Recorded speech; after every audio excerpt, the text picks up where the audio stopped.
de los terremotos y luego de la pandemia, un problema de gente que no quiere trabajar, esa yo no la vi venir. Yo no sé si tú la viste venir, Para nada, tampoco, tampoco. No la vimos venir. Yo creo que Manolo Sidre tampoco la vio venir. ¿O sí, Manolo? Buenos días. Buenos días.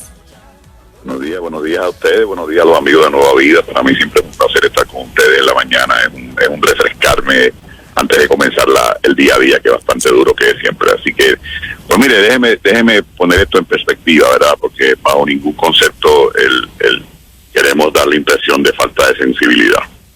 Estamos completamente convencidos que hay un por ciento de personas que han tenido que alterar su estilo de vida, más que nada por el cierre de las escuelas, que muchas veces papá y mamá se han convertido en los maestros y los tutores de sus hijos. Y eso obviamente, pues, por un lado impide la presenciabilidad de algunos empleos, pero por otro lado también permite que muchos padres y madres estén trabajando desde su casa, y posiblemente ese estilo de trabajo remoto sea algo que llegó para quedarse. Así que es importante tener eso bien claro. Lo segundo que es importante poner en perspectiva es que nunca antes en la historia Puerto Rico había tenido la oportunidad que tiene frente a sí ahora mismo. A corto plazo, nada más que para que tengamos una idea de qué estamos hablando. A corto plazo, los próximos 4 meses, a Puerto Rico van a llegar $12,000 millones del último estímulo del presidente Biden. Y a largo plazo, o mediano plazo, 10 años, $64,000 millones. Wow. Eso es mucho dinero. Eso es mucho dinero. Yo siempre lo digo de forma jocosa, que da para techar a Puerto Rico. Sin embargo, para todo eso que hay que hacer, para tener un país de primer orden, con una infraestructura de primera, con una obra que se vea como así lo prefiere el señor gobernador, necesitamos mano de obra competente, mano de obra preparada, mano de obra comprometida. Y si bien es cierto que hay un gran número de personas que no han podido asistir a su trabajo por este asunto de la pandemia, no es menos cierto que ya Puerto Rico se encamina a una vacunación masiva que le va a permitir posiblemente alcanzar la comunidad rebaño antes de la fecha pautada, que era a finales del mes de junio, según nos prometió el gobernador. Así que, ¿por qué es importante el llamado al trabajo? Porque es importante que cada uno de los amigos que nos escuchen en la mañana de hoy piensen que este tema del PUA, de las distintas ayudas, de los distintos estímulos, termina en septiembre. ¿Qué significa que termina en septiembre? Que no se vislumbra otro estímulo más, porque todas las proyecciones están de que para esa fecha la comunidad rebaño se logre en Estados Unidos y en Puerto Rico, y la pandemia puede ser que sea cosa del pasado. Así que, ¿qué es importante hoy día? Importante hoy día es insertarnos en nuestro empleo, cuidar nuestro empleo, proteger nuestro empleo. ¿Precisamente para qué? Para cuando todo este proceso culmine, usted continúe viviendo como normalmente vivía. Muchas veces pensamos que estas ayudas son para siempre. No son para siempre. Estas ayudas tienen caducidad. Así que en esa dirección, a mí me parece que el llamado que estamos haciendo el secretario del Trabajo y este servidor y muchos otros líderes que lo están haciendo igual, es precisamente insertarnos, los que lo puedan hacer. Los que no lo puedan hacer, eso se puede entender, pero hay muchos que sí se pueden hacer, que sin duda alguna no están asistiendo a su centro de trabajo. Pues porque no les ha hecho falta, porque hay que reconocer una cosa, Moraima, y es que la mayoría de las personas que reciben estos estímulos están ganando más en el estímulo que en sus empleos. Claro. Y eso nos trae a un segundo tema que para mí es fundamental. ¿Qué nosotros vamos a hacer con el tema de los salarios en Puerto Rico? ¿Cómo realmente nosotros encontramos ese punto importante que pueda ir moviendo nuestra gente de la pobreza y la desigualdad a una mejor vida? Pues hay varias cosas que podemos hacer. Una de ellas es, sin duda alguna, el gobierno federal va a aumentar el salario escalonadamente por 5 años. Pero todos sabemos que con eso no da. Con Puerto Rico no se puede vivir a 9 pesos ni a 8 pesos la hora. Es muy difícil, los gastos son muy caros, tienes que tener un carro para moverte, la transportación pública no es eficiente, la luz es cara, el agua, los costos de vida, el alimento, la escuela de los muchachos. Por lo tanto, hay que identificar identificar fuentes de ingresos que puedan servir de transición a muchas personas que están en el mercado laboral básico, mínimo, y que a través de un complemento con alguna ayuda social puedan salir poco a poco de la pobreza. Y eso es una alternativa, el welfare to work. ¿Qué es el welfare to work? Para que tengan una idea los amigos que nos escuchan. Si usted tiene una familia escúchese esto, de 5 personas, y usted gana más de 7,500 pesos al año, usted pierde las ayudas sociales. Wow. ¿Usted cree que una persona que tenga eso va a decidir insertarse en el mundo laboral para perder esa ayuda a cambio de 7,500 pesos? Manolo, perdona que te interrumpa en ese punto, es demasiado importante, pero entonces los que hacen esa política conocen, porque no son ignorantes, que el resultado final va a ser mantener a la gente fuera del ámbito del trabajo, porque no son rookies, son expertos en economía, son expertos en este tipo de situación. Si tú preparas las reglas así y eres el Estado, es porque tú quieres que la gente no trabaje. ¿O me equivoco? Lo grande, fíjate, yo no creo que originalmente el espíritu de esa legislación haya sido esa. Yo creo que el espíritu es, mira, gana más dinero porque con 7,500 pesos no vas a vivir, pero la gente descubrió que en la dependencia se gana más que en el trabajo. Estoy hablando de los salarios básicos, de los salarios mínimos. Entonces, nosotros estamos impulsando lo que se conoce como welfare to work, que no es otra cosa que de elevar el salario que usted pueda ganar a nivel de que usted no pierda la ayuda social. Exacto. Sí, y que ese diferencial no es para estimular la dependencia, al contrario, es para estimular al trabajo. Correcto. Porque solamente usted logra eso si combina las dos cosas. Exactamente. Y estamos analizando y hemos llegado a un número casi que coincidimos la mayoría de los que estamos trabajando en esto para presentárselo al señor gobernador y para presentárselo al Congreso de los Estados Unidos, que es quien finalmente decide esto. Esto no lo decide el gobernador de Puerto Rico, lo decide el Congreso de los Estados Unidos, para que el salario que una persona que reciba 20,000 pesos al año pueda recibir ayuda social. Entonces, cuando usted combina esas dos cosas, correcto, la calidad de vida de esa persona se mejora. Sí, y al mejorarse esa calidad de vida, y para que tengan una idea de qué estamos hablando, son 9 pesos la hora. 20,000 pesos al año son 9 pesos la hora. Okay. Cuando usted combina la ayuda social y combina el salario, ¿qué piensa esa persona? Caramba, si yo trabajo en un trabajo bueno o un trabajo regular, 9 pesos la hora no es ningún trabajo de 15, ni 20, ni 25 pesos la hora. Yo puedo recibir la ayuda social, mis cupones de alimento o mi plan 8 o las ayudas que yo reciba, y no las pierdo. Por lo tanto, ¿qué logramos? Estimular el trabajo. Exacto. Coger amor al trabajo. Y sobre todo, un punto muy importante, aumentar la participación laboral de Puerto Rico en el quehacer laboral del país. Una pregunta. Y eso es algo que... Disculpe, secretario, hay un oyente que está haciendo una pregunta en términos de o sea, le preocupa el asunto de la cantidad de gente o de empresas que está ofreciendo trabajo, pero solamente a tiempo parcial, y que parecería como un truco para ¿verdad? Para dejar a la gente sin sus beneficios. ¿Qué opinión le merece eso? Mire, lamentablemente el mundo moderno no está sustentado en miles de empleos. El mundo moderno está sustentado en inversión, porque lamentablemente los procesos y la tecnología ha permitido que se hagan cosas con menos gente.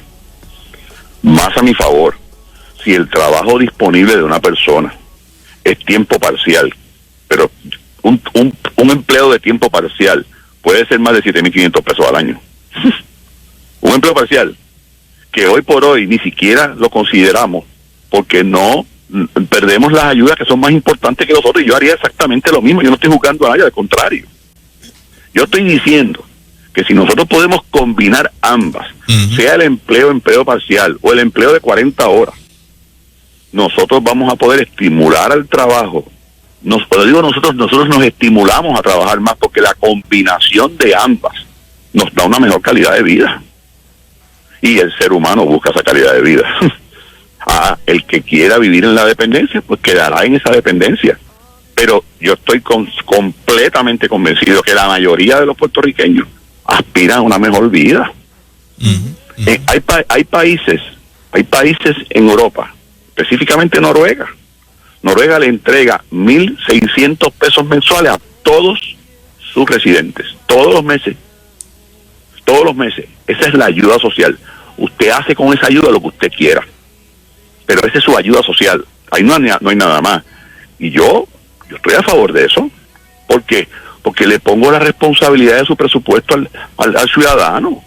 Y estoy seguro que cuando va a un supermercado o va a una tienda va a ser prudente a la hora de comprar, porque sabe que ese dinero sale de su bolsillo, no sale de una tarjeta plástica. Manolo, y con relación a los beneficios, los días de enfermedad, vacaciones, que dicen que entonces... Eso no en ningún momento se altera. Esos son derechos adquiridos de los empleados. Okay. Yo no veo por qué. Eso no tiene nada que ver. Una persona que tiene, creo que hay compañías que dan 6 días, otros que dan 10 días, otros que dan 12 días. Eso es discrecional del empresario y del empleador, que puede ser el gobierno, puede ser el sector privado. Okay. Son beneficios adquiridos. Eso no tiene nada que ver con esto que estamos hablando, ¿eh? Porque alguien está escribiendo y está poniendo de ejemplo, dice todos los beneficios que le quitaron de días de vacaciones, enfermedad, los 9 meses de probatoria. Tal vez se está refiriendo a la reforma laboral. Exacto. Del cuatrienio pasado, ¿verdad? Yo ahí no, ese no es mi área, yo no tengo que estar, pero yo vuelvo y le repito, vamos a mirar prospectivamente y no retroactivamente, vamos a ver si nosotros pudiéramos lograr que una persona común pudiera tener un trabajo bueno y que a la misma vez pueda recibir algún tipo de ayuda social que le ayude a compensar. En Estados Unidos le llaman cost of living allowance, porque la realidad es que con 9 pesos la hora no hay quien viva. Secretario, anoche un pana me estaba diciendo precisamente, no es que la gente no quiere trabajar, es que hay mucha gente emprendiendo. ¿Le parece que eso es correcto? Yo creo que las dos cosas, pero el emprendedor necesita empleados, y la agricultura necesita empleados, y la manufactura necesita empleados, y el retail necesita empleados, y la emisora necesita empleados. Sí. No, yo creo que la combinación del empresarismo es precisamente la coexistencia de esas dos latitudes, el empleado y el patrono, porque creo que eso ha sido histórico y así será toda la vida. Pero el mundo moderno, esa cantidad de jóvenes que están emprendiendo hoy día, que yo más orgulloso no puedo estar, yo creo que también en su momento van a necesitar gente que los ayude a echar para adelante, porque eso no se puede. Yo logré en mi vida lo que logré por mis empleados, no por mí, por la gente que confió en mí. Esa es la realidad. Pero hay que reconocer una cosa, y yo me expresé en una columna de prensa hace unas semanas atrás. Si el salario impuesto de 15 pesos la hora fuera el final, que no se vislumbra que sea el final, la decisión que tomemos que tomar nosotros en Puerto Rico es si estamos dispuestos a perder 70,000 empleos. Porque la mayoría, y lo sabemos, Raima, los pequeños y medianos comerciantes en Puerto Rico no tienen la estructura para pagar 15 pesos la hora. Y si lo hicieran, no les queda otro remedio que subir los precios. Y cuando usted sube los precios y usted sube los salarios, ¿cuál es el efecto? Ninguno. ¿De qué vale que usted me pague 20 pesos la hora si subió la libra de pan a 5 pesos? no hay forma. Así que dentro de esta responsabilidad que el señor gobernador la tiene bien clara, hay que reducir los costos de vivir en Puerto Rico. Por eso está envuelto en el problema de la electricidad, del agua, de los servicios, porque hay que reducir el costo de vida, porque si no, no hay salario que dé. Y eso es algo que el país lo tiene que entender. Entonces imagínense, si además de eso, usted tiene que si gana más de 7,500 pesos pierde los beneficios. Pues no trabaje, yo diría lo mismo. La fórmula está a la inversa. No promueve el trabajo. Manolo, te hago una pregunta para entender mejor unos numeritos de entender por qué tantos empresarios no tienen gente que trabaje, aparte de lo que estamos discutiendo. Por ejemplo, nuestra fuerza trabajadora, nos aclaraba Gustavo Vélez, que está como en 852,000 personas en este momento. La fuerza trabajadora de Puerto Rico es un 38, un 39%. Si le añadimos los retirados y los estudiantes que no trabajan, supongamos que ahí hay entre ambos 1 millón de personas más, entre estudiantes y retirados. Tenemos 1.850.000. Parte de esa fuerza trabajadora, de los 850.000, son los que no quieren presentarse a trabajar porque están recibiendo las ayudas. Pero tenemos una población mayor todavía. Hay un renglón de gente que, a mis números cuando lo miro, necesita y tiene que estar buscando una plaza de empleo. El problema es que algunos o muchos que trabajan están recibiendo ayudas que son mayores a su salario, más los que no trabajan también reciben ayuda y los mantiene en no ir a buscar esa plaza. Ese es el problema que tenemos. El efecto que queremos provocar es que en vez de ser un proceso disuasivo, sea un proceso de estímulo al trabajo. Y de la única forma en que podemos lograr eso, obviamente hay varias cosas que hacer. Entre ellas, empezar en los grados primarios a crear el amor al trabajo. Vamos a empezar por ahí. Pero una vez ya esa persona es un joven o es un adulto mayor, que ya esa costumbre está, hay que buscar la forma de cómo estimulamos el trabajo.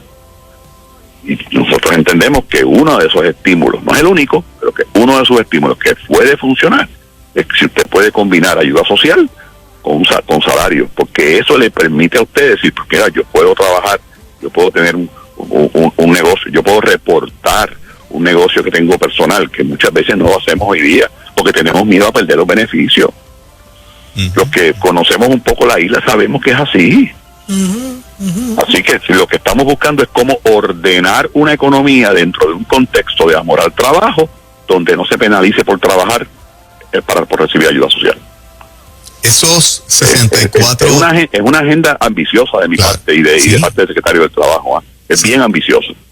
Porque, vuelvo y le repito, estamos luchando contra un establishment de años. Sí. Pero le llegó la hora no solamente a Puerto Rico, a los Estados Unidos, de revisar su programa social.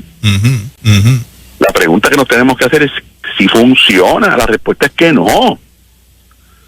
Porque si evaluamos la participación laboral de Puerto Rico y la comparamos con el resto del mundo, el promedio mundial es 65 por cada 100 personas habidas para trabajar. Aquí son 38. Wow. Yo creo que eso es algo que nos debe preocupar como país. Total y absolutamente. Rico, de cara a ese futuro, de cara a esos dineros que vienen federales, de cara a llevar a Puerto Rico al próximo nivel, de cara a los planes que tiene el señor gobernador con el país. Pero necesitamos la gente para trabajar. La necesita la emisora, la necesita el panadero, la necesita el agricultor y la necesita la farmacéutica. O sea que va a haber que empezar a traer gente de afuera a trabajar.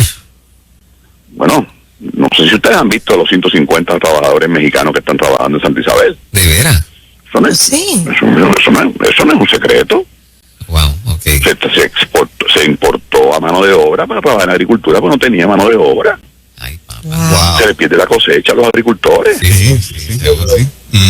Entonces, Manolo, esto se vislumbra, o sea, esto va a ser una problemática de mucho tiempo, porque si las ayudas son hasta septiembre, ¿verdad? Septiembre, septiembre 4.